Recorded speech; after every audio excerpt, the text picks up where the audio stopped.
Okay, let's make this quick. I tried to do the captions myself. I did do the captions myself for the last episode, and it was 40 minutes long, so it took me 8 hours. So let's talk quickly.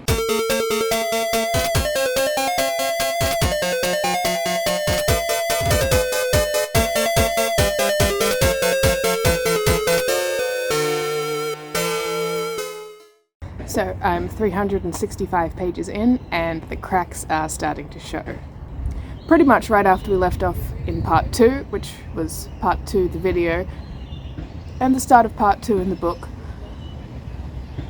we found out that Sabran is most likely pregnant.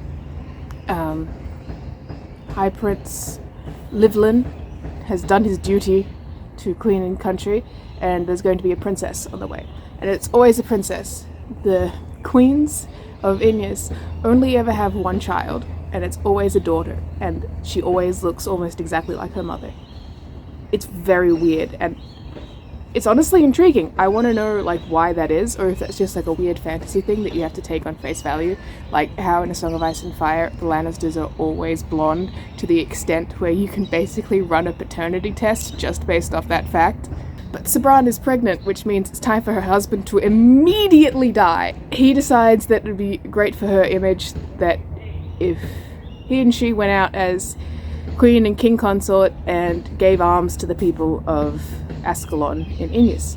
And Eid was like, this is a bad idea, it's going to be really dangerous, you're going to get attacked. And Sabran was like, yeah, you're probably right. And so, remember how I said that the whole thing with the world building for Iskalin felt like the book already knew how we would react, and it assumed that we already knew what was going to happen, so that it didn't even like bother making it suspenseful or stringing us along? That's exactly what this felt like. It was like, yep, okay, we're going to go out and we're going to get attacked, and you're like, oh, okay, so you're going to like have this really tense thing where it's just like a normal visit, but like the whole time everyone's constantly looking over their shoulders and it's really tense and horrible, and it like turns Sabran against her people and makes her feel bad and like causes complications with her pregnancy or something? No, they just get attacked. A bunch of people in plague doctor masks. I know, like in 2019 I was at a medieval fair looking at someone dressed as a plague doctor, and I was like, oh my god, I should buy a plague doctor mask, and I didn't. And I feel like there's still a small superstitious magical thinking part of my brain that was like, if you had bought that damn mask, this whole bullshit would never have happened. A bunch of people in plague doctor masks show out, they start yelling shit like death to the House of Berethnet and whatever. Someone's got a pistol, they start shooting. Sabran has like a special order of bodyguard knights, the Knights of the Body. And, you know, there's a big fight, and Eid's fighting, and she's like, oh, I'm giving away, like, my secret identity because I'm just so good at knives. They end up escaping to, like, a broken down sanctuary, which is, like, a church, like a house of worship. And they hole up in there, and someone knocks on the door and is, like, yelling. It's like, oh, please let me in, I'm, like, the queen, one of the queen's ladies in waiting. And Eid is like, oh, that definitely does not sound like her. And Sabran is like, I think I know my laser way better than you. And she makes the guards open the door, and obviously it's someone out to kill them. And someone bursts in with a pistol. They manage to disarm her. Somewhere in all this scuffle, the High Prince of Mettenden gets absolutely just bodied, just like stabbed in the gut, immediately removed from the narrative.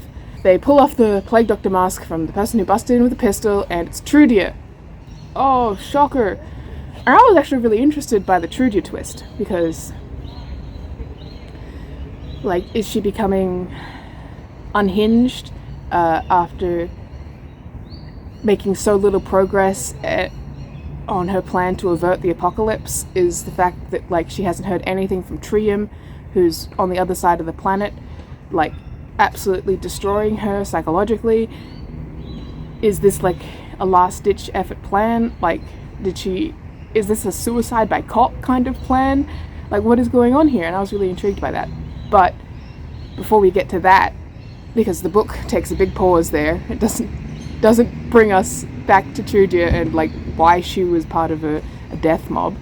First we have to talk about the fact that Livlin, Sabran's consort, who she just got married to, and he like put a baby in her immediately, just like dead. instantly. I am removed from the narrative. It was like his character had like a contract dispute and he had to go be in a different book. He had to leave. I've been thinking about the way this book handles death, and it really feels like it doesn't even feel like a consequence most of the time. It almost feels like a get out of jail free card. Like when a character dies, it almost relieves some pressure on the narrative. Like it makes it a little less difficult. When Kit died in Iskelin, as they were escaping, that was to get Loth on his own so he could go on his own, like, vision quest in the mountains and find this magic anti-draconic creature without being weighed down by, like, his best mate. And I talked about how I really wanted to see a lighthearted, funny character persist in a world that was growing darker and a plot that was getting more intense. I wanted to see that narrative friction between the kind of character he is and the kind of story he's in. But that's difficult, so he has to go. And balancing a romantic plotline between Ede and Sabran when Sabran is married is difficult, so Livland's got to go. I was wondering how they were going to effectively, tackle that dual loyalties of the heart kind of thing, because Sabran genuinely cared about Livland, and you got the sense that maybe there was like a budding romance between them, despite the fact that they had already gotten married. But I was a little intrigued to see if it would like play out her articulating the difference between her romantic and sexual attraction to women and her genuine bond with this guy who she had to be married to.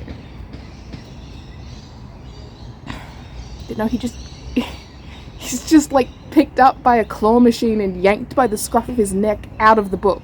We get like one, I think, genuinely good conversation between Ede and Sabran after his death, where Sabran talks about like how she can't really articulate what it was she felt for him, because she genuinely cared about him and he was a nice guy and he was good to her, but she felt like an outsider in her own body when they were having sex. And I think that's a really fantastic way of articulating, compulsory heterosexual sex when you aren't interested in that. And I wanted to see that, like, understanding blossom in Sabran with her active interactions with this living character. And I wanted to see, like, how he dealt with that. But it just became so immediately apparent that he was a narrative tool, and once his purpose of securing the bloodline of Ineus was done, he had to go. He had to go away. That's what I meant when I said the cracks were showing.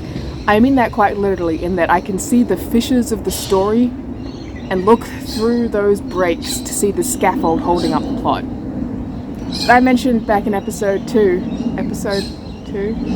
Jesus Christ, I'm sorry. I mentioned in my previous video that I like it when the machinations of plot and the structure of the story is basically invisible and you are just supported by it, like a roller coaster in the dark. But I can see all the gears and shit here. I can see the brake mechanisms. I can see everything coming to a jarring stop while Livland has to, like, be removed from his cart and escorted from the premises. And I'm not really that interested in the rest of the ride now that we're starting up again. And it's not just Livland, because he's not that interesting, to be honest. It was just the jarringness of how he was, like, removed. It's also how Trudia's whole thing is going down. So, as I said, she was part of a plot. She was participating in a mob that tried to kill the Queen. And obviously, she's gone and been imprisoned in the prison tower, the Tower of London, which is out not in London. Ede goes to visit her and be like, hey, what's this chick's deal? Except, we don't see Ede figuring out what Trudia was doing. The beginning of that chapter where Ede goes to see her, we get like 2 paragraphs, so it just like explains straight up exactly what she did.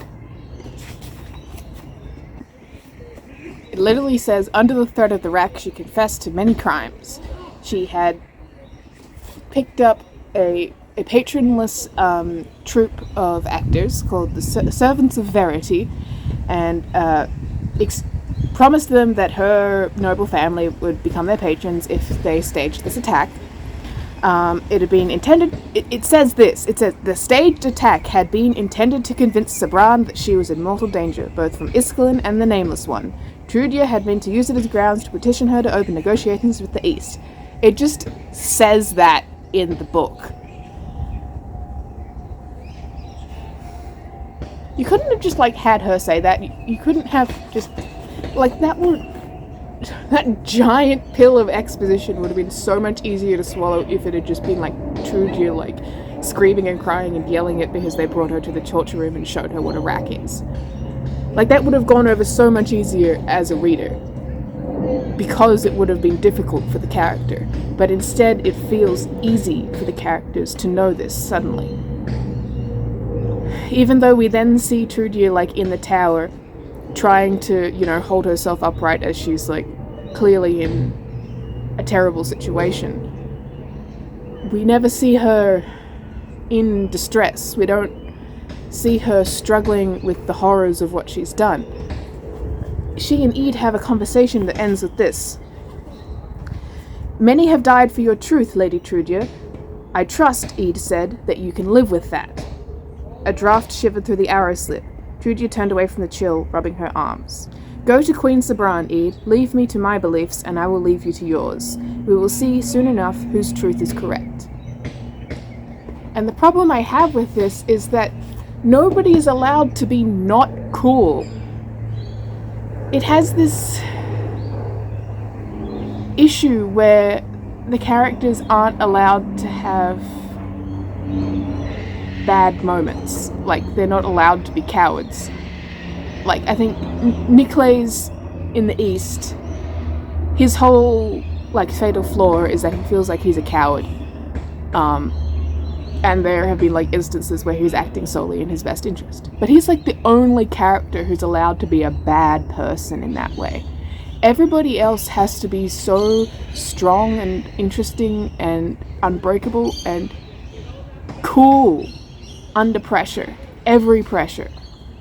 When Sabran snaps at people, it's from a place of, power and frustration at her own inability to make everything right. It's never because she's, just spoiled. And it never causes, genuine breaks in her friendships. Obviously the people she's talking to really want to be on her good side, but she never pisses anyone off enough to the point where they're fuck this, I'll, just go bugger off to my own lands or whatever. No one's flawed, and I feel like that comes from a school of writing that I have seen a lot, where every character is, making balanced characters is said to be something where every character has, a flaw. And like I said, Niclais is a coward, and Sabran is snappish, and Ede is, really secretive, and she doesn't like these people. And Trudia is naive. But it's not enough to have those flaws just exist in and of themselves. You need to have the narrative punish the characters for their actions sometimes. You need to create tension that isn't just, this is how the plot is playing out. The story feels like it's on rails, back to that stupid roller coaster metaphor I had. It feels like it's just going along. And that's the problem I had with the Bone season. That it just kept going without feeling like it was being propelled by anything. There was no chamber reaction that pulled things forward. Priory of the Orange Tree is very different to the Bone season in its world building and its tone. It feels like a bigger, deeper, more involved world than the Bone season, which I was really glad to see. But it's starting to feel like just a veneer of depth, that there's not actually anything that far in there. It's all a painted on illusion of a world full of characters and different beliefs and ideas. there's no consequence of any of it. Loth escapes Iskalin and he makes it down through the mountains and across several deserts to be picked up by Chisar Upsid, who raised Eid. And as it turns out, Loth has been brought to the Priory because in Iskalin he deliberately contracted the Draconic Plague for reasons I cannot remember. But apparently Chisar could fix him, so he was bringing a locked box found by a member of the Priory who died in Iskalin to Chisar because the Crown Princess of Iskalin believes, as did the member of the Priory who had the box, that there's something in the box that can stop the dragons. Okay? And Loth gets to the Priory and he hears what the Priory believes in. The fact that it was the mother that defeated the Nameless One to begin with, that the saint that Innis reveres was a real arrogant prick who didn't accomplish anything, and that the saint and the mother did not end up married or having any children, so the House of Berethna is a lie. Obviously, Loth, who believes in virtuedom, which reveres the saint, is really offended by this, and he's quite upset to hear it. And he lashes out at Chisar about it, especially because the Priory is a secret, and he's been told that anybody who comes to the Priory can never leave again. And he lashes out at Chisar about this, and he starts a fight, and he storms off. But is there going to be any consequence from this? In my mind, I'm thinking there's a place that's secret that nobody's allowed to blab about. They're not even allowed to leave if they find it by accident as an outsider. But also, this guy has just pissed off one of the most important people there. They're gonna kill him. That's the thing that you do. Or if they keep him around, it's gonna be pretty fucking miserable for him. Or they're gonna deploy him on like a suicide mission with the locked box. Again, which he just did. But I don't think any of that's gonna happen. I think Loth is gonna get to hang out in the Priory and be totally fine and just magically come around to believing in what they believe in because it's the truth of the story. The book is flattening over time. It's losing the things that made it interesting to begin with. It's losing the conflicts between characters, and they're not being resolved, they're just being flattened. They're being subsumed into each other without any resolution, and just creating sort of a morass.